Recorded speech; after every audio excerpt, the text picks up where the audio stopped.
بسم اللہ الرحمن الرحیم۔ بیوی کے 3 کام گھر میں غربت لاتے ہیں۔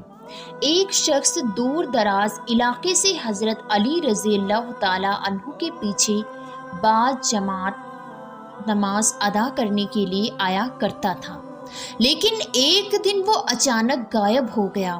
حضرت علی رضی اللہ تعالی عنہ کسی سفر کے سلسلے میں کہیں گئے تو آپ اپنے سفر سے واپس آ رہے تھے تو آپ بہت زیادہ تھک گئے۔ آپ نے آرام کرنے کو مناسب سمجھا تو آپ نے اپنے گھوڑے کو کھڑا کیا اور ایک گھر کی دیوار کے ساتھ ٹیک لگا کر بیٹھ گئے۔ گھر کے اندر سے خاتون کی چیخ و پکار کی آوازیں آ رہی تھی۔ حضرت سید علی رضی اللہ تعالی عنہ نے بڑے غور سے سنا تو شوہر اپنی بیوی کو گالیاں دے کر مار رہا تھا، جس کی وجہ سے خاتون کی چیخ و پکار کی آوازیں آ رہی تھیں۔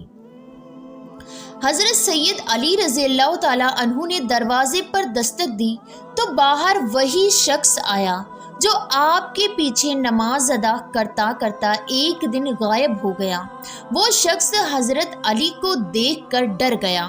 اس نے ڈرتے ڈرتے عرض کی، اے مولائے علی، آپ چل کر ہمارے گھر کیوں آئے ہیں؟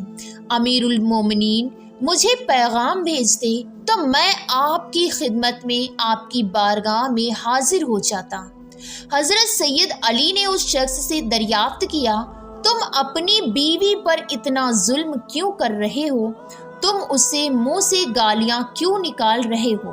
اس شخص نے آپ کو بتایا کہ علی، یہ عورت جب سے میرے گھر میں آئی ہے میں تو فاقوں پر آ گیا ہوں۔ میں دن بدن غریب ہوتا جا رہا ہوں۔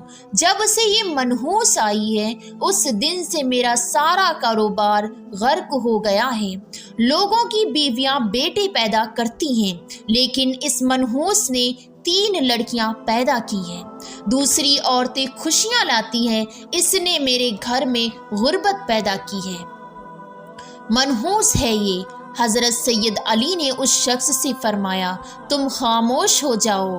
اس کے بعد حضرت علی نے اس کی بیوی سے پوچھا، یہ شخص تم پر کب سے ظلم کر رہا ہے؟ تم کو کب سے گالیاں نکالتا ہے؟ وہ حضرت علی کے سامنے زار و قطار روتے ہوئے کہنے لگی، اے امیر المومنین، جب سے میری شادی اس سے ہوئی ہے تبھی سے یہ شخص مجھے گالیاں دیتا ہے، مجھے طرح طرح کے ظلم کا نشانہ بناتا ہے۔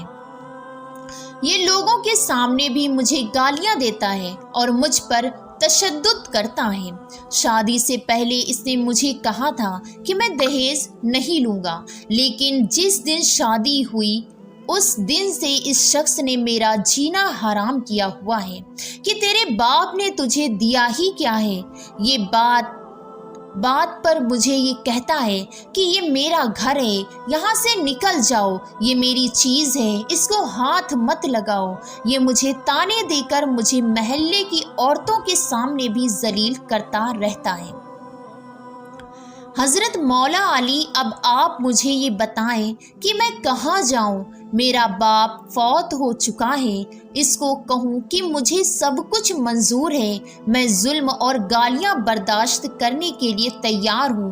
مجھے یہ بات نہ کہے کہ میرے گھر سے نکل جائیں، میرے اس کے علاوہ میرا اب کوئی سہارا نہیں، میں یہ گھر چھوڑ کر کہاں جاؤں گی؟ بیوی یہ باتیں سناتے ہوئے ساتھ ساتھ روتے جا رہی تھی۔ اس شخص نے کبھی بھی میرے ساتھ پیار سے بات نہیں کی۔ ہر بیوی کی خواہش ہوتی ہے کہ اس کا خاوند اس کے ساتھ پیار محبت سے پیش آئے، لیکن یہ جب بھی بولتا ہے مجھے ذلیل اور رسوا کرتا ہے، اور جب بھی گھر آتا ہے مجھے گالیاں دیتا ہے اور پیٹتا ہے۔ آخر میں بھی انسان ہوں، اس شخص نے تو گھر کو جہنم بنا رکھا ہے۔ حضرت سیدنا علی نے فرمایا کہ 3 کام اب سے کرنا چھوڑ دو، نہیں تو تمہاری زندگی عذاب بنی رہے گی۔ نمبر 1، اے بندے، تمہارے ذہن میں یہ بات کبھی بھی نہ آئے کہ میری شادی کے بعد میرے گھر میں میری بیوی کی وجہ سے غربت آئی ہے۔ اگر تم یہ بات سوچو گے تو اللہ تعالیٰ تم کو سچ میں غریب کرے گا۔